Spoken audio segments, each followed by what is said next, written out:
या व्हिडिओमध्ये मी तुम्हाला वास्तुदोषांचे उपाय सांगणार आहे। यामुळे तुमच्या समस्या दूर होतील। त्यासाठी तुम्हाला जास्तीचा खर्च करण्याची गरज नाही, तर व्हिडिओ संपूर्ण पहा।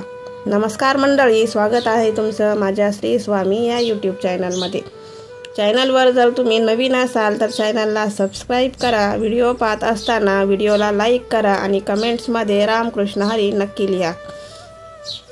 मंडळी, घरामध्ये वास्तुदोष असेल तर नकारात्मक ऊर्जा तयार होत असते। जेव्हा आपण घर बनवतो तेव्हा खूप सारे प्रयत्न करून सुद्धा काही ना काही उणिवा त्यात राहतात। या उणिवा वास्तुदोषामुळे तयार होतात। यामुळे वास्तुदोषाचा ह्रास होतो आणि नकारात्मक ऊर्जा जास्त वाढते। त्यामुळे याचे भोग आपल्याला भोगावेच लागतात। घर बांधल्यानंतर पुन्हा पुन्हा बांधता येत नाही असं म्हटलं जातं। घर पाहावं बांधून आणि लग्न बघावं करून, अशी ती काही साधी गोष्ट नसते, यातून समजते। तर चला वास्तुदोषाचे उपाय जाणून घेऊया। सर्वात पहिला उपाय म्हणजे स्वस्तिकशी संबंधित आहे तो। वास्तुदोषानुसार घराच्या मुख्य दरवाजावर हळदीने किंवा कुंकवाने तुम्हाला स्वस्तिक काढायचे आहे आणि हे स्वस्तिक आपले 9 बोट इतके लांब आणि इतकेच रुंद पाहिजे। यानंतर तुम्हाला स्वस्तिकच्या 4ही कोण्यांमध्ये बिंदू द्यायला विसरायचे नाहीये। म्हणजे आपण स्वस्तिकमध्ये जे छोटे छोटे टिंब काढतो ते सुद्धा काढणं तितकंच जरुरी आहे आणि त्याच्या बाजूला 2-2 रेषा मारणंही जरुरी आहे, तरच ते पूर्ण होतं। त्यामुळे तुमच्या आजूबाजूची नकारात्मक ऊर्जा संपून जाते आणि वास्तुदोष सुद्धा दूर होतात। स्वस्तिकाला मंगलचिन्ह म्हणून ओळखले जाते। आपला दुसरा उपाय आहे स्वयंपाकघराशी निगडीत। तुम्हाला स्वयंपाक करताना घरामध्ये बल्ब लावायचा आहे। तुम्ही म्हणाल, आमच्या किचनमध्ये बल्ब पण आहे आणि उजेड पण असतो, पण कोणता बल्ब लावायचा, कुठे लावायचा ते मी आज सांगणार आहे।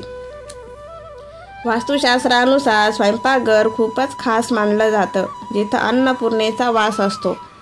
आपल्या घरामध्ये अन्नधान्याची कुठलीही कमी न पडू देणारी म्हणजे देवी अन्नपूर्णा आपल्या घरातली जिवंत अन्नपूर्णा असते। आपल्या घरातली जिवंत अन्नपूर्णा म्हणजे जी आपल्या घरात स्वादिष्ट आणि गरमागरम जेवण संपूर्ण कुटुंबाला देते, अशी त्या घरातली महिला जी स्वयंपाक घरासाठी देवी अन्नपूर्णेचंच एक रूप असते, ती म्हणजे आपली आई, बहीण, बायको। जी कोणी घरातली महिला असेल ती स्वयंपाकघरासाठी आग्नेय दिशा ही शुभ मानली जाते। स्वयंपाकघर जर चुकीच्या दिशेने आल्यास तुम्ही आग्नेय कोण्यामध्ये एक बल्ब लावायचा आहे आणि हा बल्ब रोज स्वयंपाक करताना सकाळी आणि संध्याकाळी लावायचा आहे। आपला तिसरा उपाय आहे घोड्याची नाल।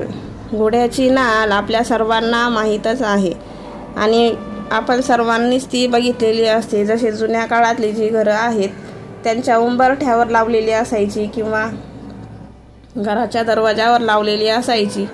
आपल्या घरामध्ये या घोड्याच्या नालेचा आपण काय उपयोग करू शकतो ते मी तुम्हाला सांगते। जर घराचा मुख्य दरवाजा उत्तर पश्चिम किंवा पश्चिमेकडे असेल तर घोड्याची नाल तुम्ही बाहेरील बाजूस लावू शकता। मुख्य दरवाजावर किंवा उंबरठ्याला तुम्ही घोड्याची नाल लावू शकता। घराच्या मुख्य दरवाजावर घोड्याची नाल लावल्यामुळे कोणाचीही नजर लागत नाही आणि बाहेरून येणाऱ्या माणसाची नकारात्मक शक्तीचा घरावर असर होत नाही आणि घरामध्ये बरकत कायम टिकून राहते। या नालेचा आकार इंग्रजी अक्षर यू सारखा असतो आणि आपण ती बऱ्याच वेळेला बघितलेलीही असेल। चौथा उपाय आहे मंगल कलश। प्रत्येकाने आपल्या घरामध्ये मंगल कलशाची स्थापना करायची आहे। घरामधल्या उत्तर पूर्व कोण्यामध्ये तुम्ही मंगल कलश ठेवायचा आहे। जर तुम्हाला देवघरात जागा नसेल तर तुम्ही हॉलमध्येही मंगल कलशाची स्थापना करू शकता।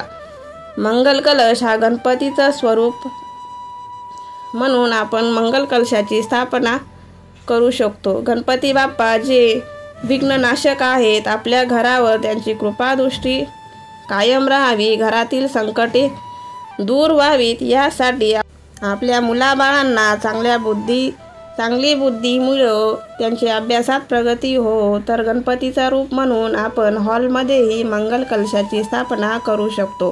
ही स्थापना तुम्ही मंगळवारी किंवा बुधवारपासून करू शकतात।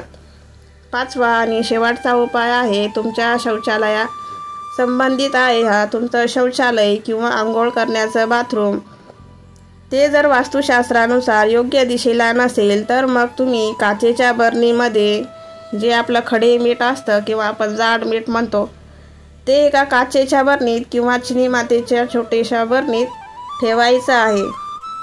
जे तुम्ही बरणीमध्ये मीठ भरता ते मीठ तुम्ही 8 दिवसात किंवा अमावस्या पौर्णिमेला बदलायचं आहे आणि ते मीठ तुम्ही वाहत्या पाण्यामध्ये टाकू शकता किंवा तुमची फरशी पुसण्याच्या पाण्यामध्येही टाकून फरशी पुसू शकतात। पण ते मीठ नक्कीच 8 दिवसात किंवा 4 दिवसात तुम्हाला चेंज करायचं आहे किंवा टॉयलेटमध्येही टाकलं तरी चालेल किंवा फरशी पुसण्यासाठी त्याचा वापर करायचा आहे।